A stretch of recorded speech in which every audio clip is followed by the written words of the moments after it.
We're going to keep talking politics, bring it a little closer to home, and to help us do that, another member of our panel, Basil Smikle, joins us, political strategist and former top aide to Hillary Clinton, as well as professor at Columbia University. All right, let's talk about in your neck of the woods what happened in Albany, because I thought it was real interesting here.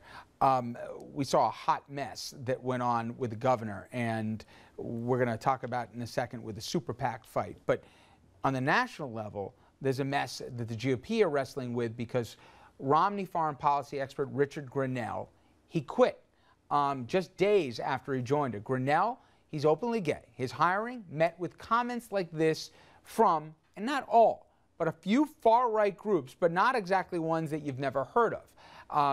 This quote here, Romney's message to the pro-family community dropped dead. That from the American Family Association, not exactly an unknown commodity. And from the Simon Center on Religion and Constitution, quote, the Romney campaign needs to be unequivocally opposed to same-sex marriage and to appear to be.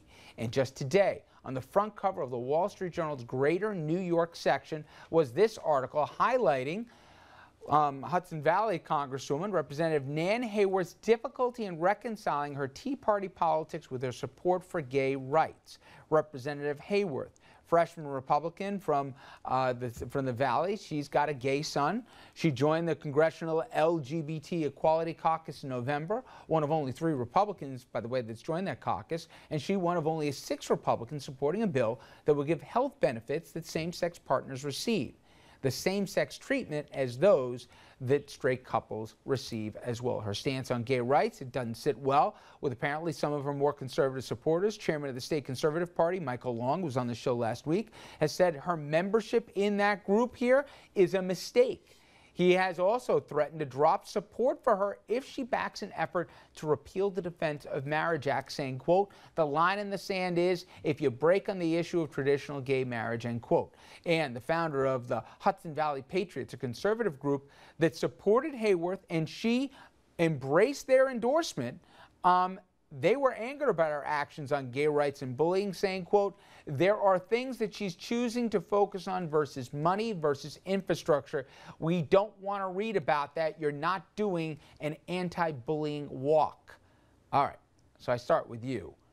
Does the party have a problem here? I mean, my God, forget that I happen to think she's right on the issue.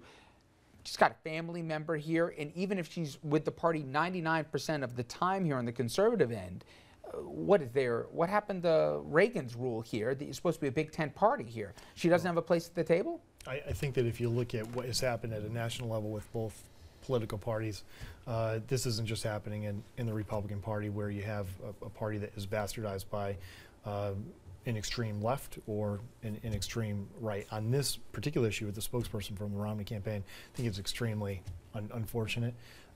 And it shows as and I think, I believe that the Romney campaign certainly didn't want to see him leave, and they're probably, sad to see that departure. And to be fair to the Romney campaign, they asked him to stay on. They tried to talk him out of resigning, but he didn't need it in his life, and he stepped aside here. But would you like to see the party, I mean, we've seen this dance that they've had to do the last few years with the Tea Party here. Is it the party at a certain point to say, I'm not going to take your support and go away? We as a party don't need you if that's what we have to do, that if we have to be so exclusive of people that don't fit a litmus test, forget about that we'll never win as a party. That's not who we are, the party of Lincoln. The Tea Party movement started as focused on economic issues. And in my opinion, the Republican Party needs to focus on economic issues and realize the fact that blue-collar people in this country are being screwed. Both political parties are absolutely corrupt, and the way that Republicans can win elections is not by representing the corporations or focusing on social issues, but focusing on the blue-collar people to getting screwed by failed immigration policies, failed trade policies, failed education policies, and avoid the very sticky situation that's constantly created by focusing in on these social issues. Senator, we hear that from every Republican who comes on the panel, and we ask that question too, and it comes up a lot. We had Congressman Chris Shays, who's running for Senate, who said the same thing. So how do you break that mold? Because you clearly have the party that's being pushed by, in some cases, the economic movement behind the Tea Party rally, though I don't think that was nearly as economically based as you might be giving them credit for, and the social conservatives. How do you break that mold and make it an inclusive party again?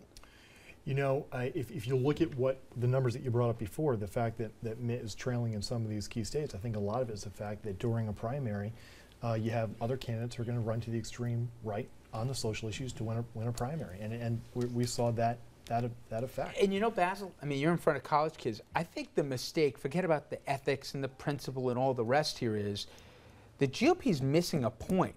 That generationally here, the younger generation, even people who identify themselves as Republicans who believe in a lot of conservative economic principles, are far more tolerant than their parents' generation was, let alone 2 generations removed. This idea, not that I'm saying to you because I know you happen to agree with a more inclusive platform, but this idea that they're putting the party in this small box, it's not going to do them any favors. Yeah, it's tough, and that's why a lot of young people are independent voters. And in fact, a lot of young people don't vote with any regularity because the party identification for them becomes that much more difficult. And so I think it's that. I also think it's, in the case of Romney and in the case of that member of Congress, it's being a Northeastern Republican. You, by nature of your geography, have to moderate your positions relative to, you know, the Bible Belt, for example. So we talked a lot about this when Giuliani was running for president, because a lot of positions that he took and a lot of things that he would stand for weren't going to work in Kentucky or Georgia, for example. So I think geography, I think generation certainly plays an issue as well.